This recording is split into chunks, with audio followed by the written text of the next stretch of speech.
कहते हैं जाति का रिश्ता रोटी बेटी से हुआ करता था, लेकिन इन दिनों जाति का रिश्ता चुनाव से ज़्यादा गहरा हो गया है। तभी तो पूर्व मुख्यमंत्री वसुंधरा राजे का जन्मदिन मनाने वाले विजय बैंसला के घर बीजेपी के प्रदेश अध्यक्ष सतीश पूनिया कर्नल किरोड़ी सिंह बैंसला के हाल चाल जानने पहुंचे। उसके बाद यह खबर आई कि गुजर बहुल विधानसभा उपचुनाव वाली सीटों पर विजय बैंसला बीजेपी के लिए प्रचार करेंगे।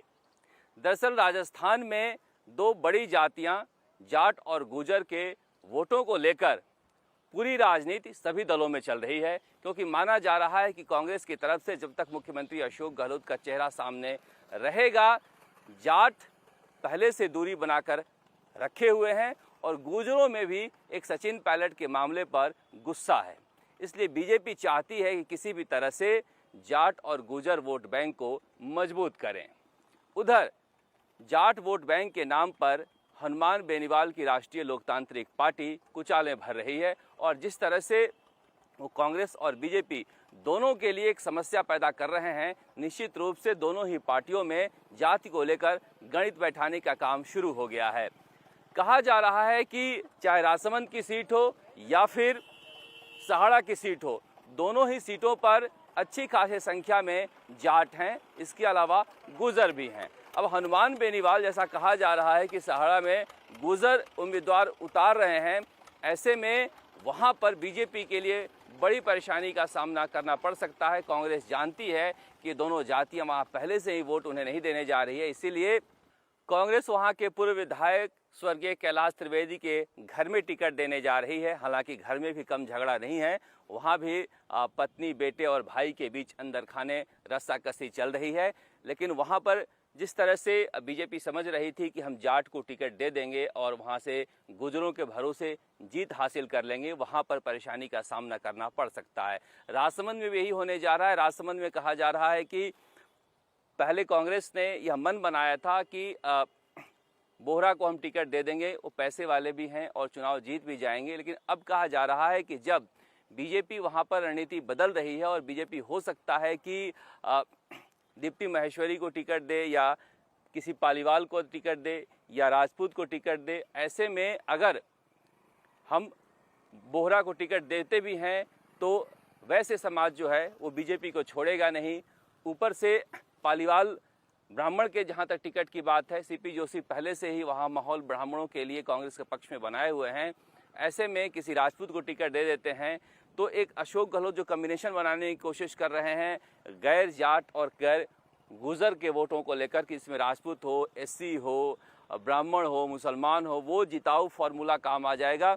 जैसा कि सहाड़ा में भी कोशिश की जा रही है, राजसमंद में भी कोशिश की जा रही है। इसी तरह से कहा जा रहा है कि वल्लभ नगर में भी वहाँ पर पहले कहा जा रहा था कि स्वर्गीय गजेंद्र सिंह शेखावत की पत्नी को टिकट दिया जाएगा, लेकिन अब कहा जा रहा है कि वहां पर माइनिंग के कारोबार से जुड़े भीम सिंह आगे चल रहे हैं, भीम सिंह के नाम पर सहमति बन रही है, तो वहां भी एक राजपूत कैंडिडेट हो जाएगा।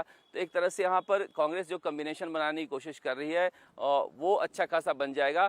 हालांकि सुजानगढ़ में जाट ज़्यादा है, वहाँ पर अशोक गहलोत जो हैं वो जाट नेताओं से लगातार बातचीत कर रहे हैं, जयपुर बुला के बातचीत कर रहे हैं। वहाँ पर भी सबकी नज़रें हैं कि क्या हनुमान बेनीवाल कितना जाट वोट बैंक अपनी तरफ खींच पाते हैं, हनुमान बेनीवाल का कैंडिडेट कौन होगा। इसलिए कहा जा रहा है कि हनुमान बेनीवाल जो है एक बड़ा फैक्टर बन के उभरे हैं राजस्थान की राजनीति में। बहुत सारे विधायक जो विधानसभा में बैठे हैं या बहुत सारे ऐसे लोग जो विधानसभा में नहीं आ पाए, चुनाव हार कर घर बैठे हैं, पिछले विधानसभा चुनाव की बात करें तो एक हनुमान बेनीवाल बड़ा फैक्टर रहे हैं। भले ही वो बहुत ज़्यादा सीटें नहीं जीत पाए हों, लेकिन बहुत लोगों को हराए जिताए थे और यहाँ भी यही स्थिति है। इसीलिए सबकी निगाहें लगी है कि किस सीट पर कितने वोट हनुमान बेनीवाल लेकर जाते हैं, ताकि वो हार जीत का गणित जो है वो समझा जा सके। वहाँ पर जिस तरह से संतोष मेघवाल बीजेपी में आगे चल रही है, कहा जा रहा है कि अगर हनुमान बेनीवाल जाट वोट बैंक अपने तरफ ले जा सकते हैं तो हो सकता है कि राजेंद्र राठौड़ जो है राजपूतों को साथ में जोड़ दें संतोष मेघवाल को, तो वहाँ एक कम्बिनेशन बन जाए जिताऊ।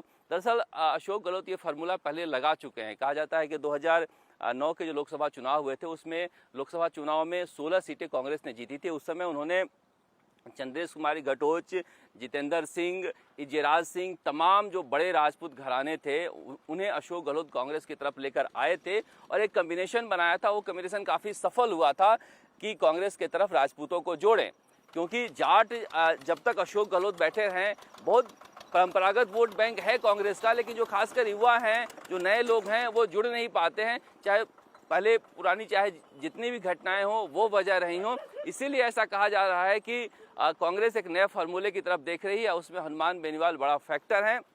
जहाँ तक गुर्जरों की बात है, गुर्जरों को लेकर सचिन पायलट के बाद से एक माहौल बदला है राजस्थान में। अब गुर्जर एक बड़ा वोट बैंक बन गया है, इसीलिए चाहे अशोक गहलोत हो, चाहे हनुमान बेनीवाल हो, चाहे सतीश पूनिया हो, ये सभी लोग गुर्जर नेता खोज रहे हैं और गुर्जर वोट बैंक पर नज़र लगाए हुए हैं। क्योंकि सचिन पायलट के बाद से जिस तरह का माहौल बदला है राजस्थान में, सत्ता के खिलाफ गुर्जरों में एक नाराज़गी है, बीजेपी से कोई बहुत ज़्यादा लगाव है नहीं। ऐसे में ये कहाँ जाएंगे, किसकी तरफ जाएंगे?